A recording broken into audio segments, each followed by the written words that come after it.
Bacaan dari Injil Yesus Kristus menurut Santo Markus. Pada suatu kali ketika Yesus mengajar di Bait Allah, ia berkata, "Bagaimana ahli-ahli Taurat dapat mengatakan bahwa Mesias adalah anak Daud? Daud sendiri oleh pimpinan Roh Kudus berkata, 'Tuhan telah berfirman kepada Tuanku, duduklah di sebelah kananku, sampai musuh-musuhmu kutaruh di bawah kakimu.' Daud sendiri menyebut dia tuannya. Bagaimana mungkin ia anaknya pula? Orang banyak yang besar jumlahnya mendengarkan dia dengan penuh minat." Demikianlah sabda Tuhan.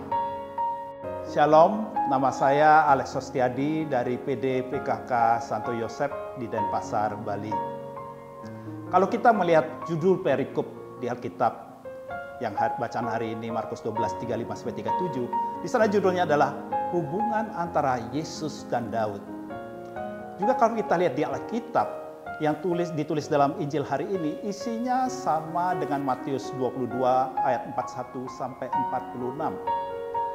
Dalam Injil Matius mungkin lebih jelas apa yang dimaksud dengan pertanyaan Yesus kepada orang-orang Farisi, seperti ditulis di Matius 42. "Apa pendapatmu tentang Mesias?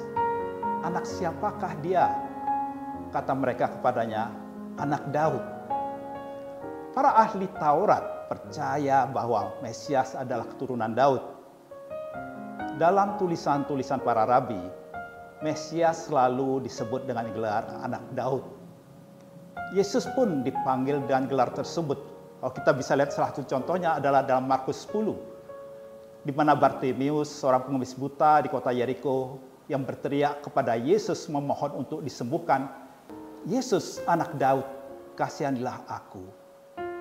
Sebenarnya ini bukan hal yang salah, karena kenyataannya memang secara hukum, Yesus adalah keturunan Daud karena Yusuf memang keturunan Daud. Tetapi dalam bacaan hari ini, Yesus tampaknya hendak mengoreksi gelar anak Daud yang disematkan kepada dirinya. Dengan mengajukan pertanyaan mengenai gelar anak Daud ini, Yesus berusaha menyadarkan bangsa Israel agar mereka meninggalkan pandangan atau keinginan mereka yang duniawi, yaitu tentang Mesias yang akan membebaskan bangsa Israel dari penjajahan Romawi. Ia ingin mereka melihatnya sebagai Tuhan dalam hati dan kehidupan manusia. Yesus tidak bermaksud untuk menyangkal bahwa Mesias adalah keturunan Daud, tapi Yesus mau membuktikan bahwa Mesias adalah lebih dari sekedar keturunan Daud. Yesus adalah Tuhan dari Daud. Seperti dalam ayat 36 disebutkan bahwa Daud yang dengan ilham Roh Kudus menyebut dia adalah Tuhannya, sesuatu yang sangat kontradiktif bagi ahli-ahli Taurat. Allah telah menampilkan begitu banyak bukti tentang keberadaan dan kemuliaan karyanya kepada kita. Kita telah diperkenankan untuk melihat semuanya itu, agar iman kita kepadanya makin bertumbuh dan makin berkembang menjadi dewasa. Namun apa yang terjadi? Seringkali yang terjadi adalah malah sebaliknya. Dari hari ke hari, kita seringkali meragukan kehadiran Allah. Apalagi saat kesulitan menghampiri kita. Iman kita mulai goyah, iman kita mulai menjadi kerdil, kita mulai bertanya-tanya, apakah Tuhan itu memang ada? Apa Tuhan itu mampu menyelesaikan semua masalahku? Kalau dia memang Maha Pengasih, mengapa dia mengizinkan semua yang buruk dan jahat terjadi pada diriku, dan sebagainya, dan sebagainya. Ya. Apalagi di masa pandemi saat ini, hampir semua orang mengalami tampaknya semua aspek yang tidak baik dalam hidup mereka, dalam kesehatan mereka, dalam hal ekonomi, dalam hubungan, dalam keluarga. Sebagian besar dari mereka mengalami yang mungkin kita bisa sebut gejolak iman. Gejolak iman yang demikian perlu dikoreksi. Kita seringkali mempunyai pandangan yang salah terhadap Allah. Mata iman kita perlu dicelikan bahwa Allah sesungguhnya tidak seperti apa yang ada dalam pandangan kita.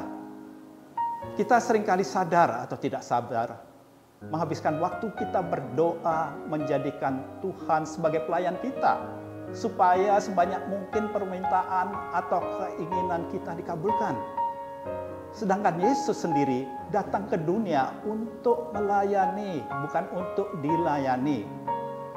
Kalau saya boleh mengutip doa dari Santo Filipus Neri yang mengatakan, Tuhan menyediakan segala sesuatu yang kita butuhkan, sejauh kita berani berkata cukup dan mampu mensyukuri segala kebaikannya, sebab dialah satu-satunya sumber hidup dan harapan kita.